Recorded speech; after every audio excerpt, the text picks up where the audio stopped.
kita harus lihat kesiapan karena COVID ya, situasi COVID terus dinamis, tapi sudah jelas tahun ini akan dilakukan ya. Jadi kapannya tepatnya di tahun ini masih kita belum 100% yakin, tetapi masyarakat tidak harus khawatir karena sudah saya jelaskan berapa kali. Ini tidak ada dampaknya sama sekali kepada murid. Murid hanya mengambil assessment ini adalah pemetaan untuk kualitas sekolah. Jadinya orang tua yang kebanyakan saya dengar banyak orang tua mulai membimbelkan anaknya ke asesmen kompetensi. Ya, saya mau bilang sekali lagi pada orang tua, jangan buang-buang uang. Karena nomor satu, numerasi dan literasi itu nggak bisa dibimbelkan. Nomor satu. Kedua, nggak ada dampaknya untuk anak Anda.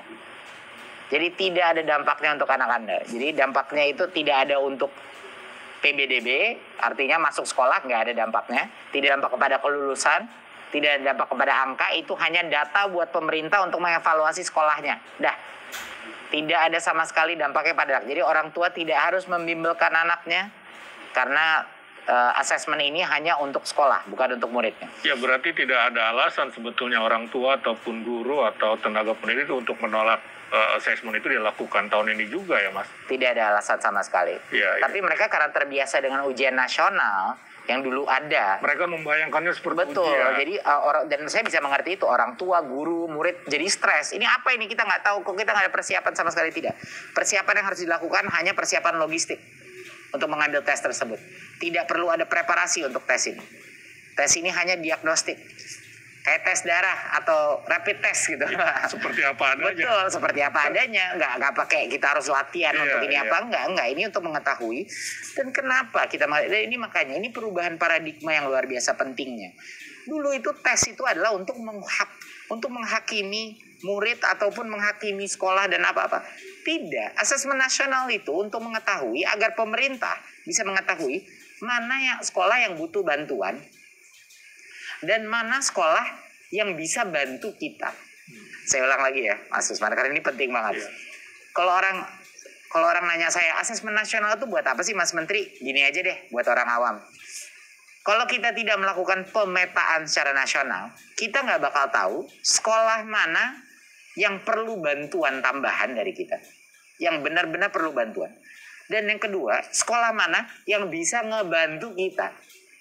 Ya, itu. Jadi kita sebenarnya melakukan asesmen nasional itu adalah agar kita tahu fokus kita, resource-nya kemana nih. Mana yang butuh bantuan, mana yang bisa menjadi pembantu kita di lapangan karena sudah bagus gitu, dan lain-lain. Jadi itu adalah perubahan paradigma atau filsafat daripada asesmen nasional. Dan bukan hanya numerasi dan literasi, kita bukan cuma peduli anak-anak itu bisa bernalar kritis, bisa memecahkan permasalahan, bisa logis, dan bisa mengerti bacaan. Tapi ada survei karakter, di mana kita mengukur nilai-nilai Pancasila mereka. Pertama kalinya ya, Mas Usman, kita melakukan secara nasional, sensus, survei karakter. Jadi kita tahu, ini anak mengalami perundungan apa tidak.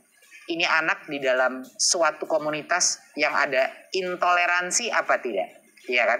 Kekerasan-kekerasan lainnya. Dan tentunya survei lingkungan belajar sekolah untuk kita mengetahui ini sekolah seperti apa budayanya. Ini sekolah proses pembelajarannya seperti apa? Apakah ini proses pembelajaran yang menutup imajinasi dan minat bakat anak itu atau membuka? Jadi ini adalah pertama kali kita lakukan, tapi tidak perlu khawatir karena semua ini adalah standar-standar internasional yang sudah dilakukan di tes PISA internasional. Kita nggak membuat tool sendiri, kita mengadaptasi tool-tool yang sudah ada dibuat pakar-pakar dunia untuk mengukur Indonesia biar kita nggak kaget lagi, Mas Usman. Setiap kali kita melihat angka PISA kita kaget tuh, iya kan? Kenapa nih? Kenapa kita di bawah? Ya kita nggak mengukur pakai alat yang sama kok, iya kan? Ya, jadi kita harus mengukur sama alat yang sama biar bisa ada perbandingan. Jadi kalau mau ngukur ya semuanya PCR aja gitu. Betul, jangan semuanya rapid test. Yang rapid betul, juga. Jangan ada rapid dan PCR, semuanya PCR aja gitu. Jadi tidak perlu bimbel dan tidak perlu curang ya. Tidak perlu. Dulu kan kalau UN kita selalu membaca berita tentang kecurangan, dan ini malah nanti membantu para siswa yang membutuhkan bantuan, bahkan bisa membantu juga sekolah-sekolah. Betul. Apa gunanya curang? Betul. Ya. Apa insentif? Jadi tidak ada alasan untuk menolak assessment. Saya kira ini sesuatu yang baru, tapi yang baru biasa kadang-kadang memang menimbulkan pertanyaan. Mas Nadiem, sebelum kita melanjutkan